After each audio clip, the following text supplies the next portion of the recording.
SERV stock analysis and price predictions. Is it a buy? Watch this 1-minute video till the end to find out. Looking at SERV Robotics, we're sitting at $8.50, 5.4% down for the day. I'm very biased towards the bullish side here with SERV Robotics.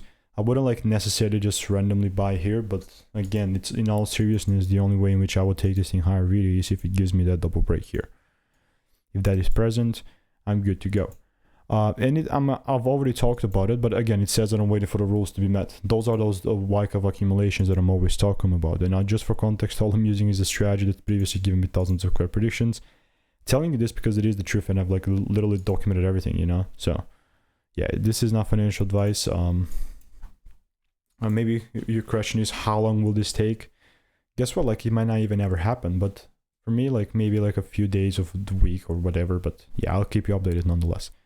See you in the next one. All reviews are 5 stars, and I'll keep you updated. Check it out, it's free course.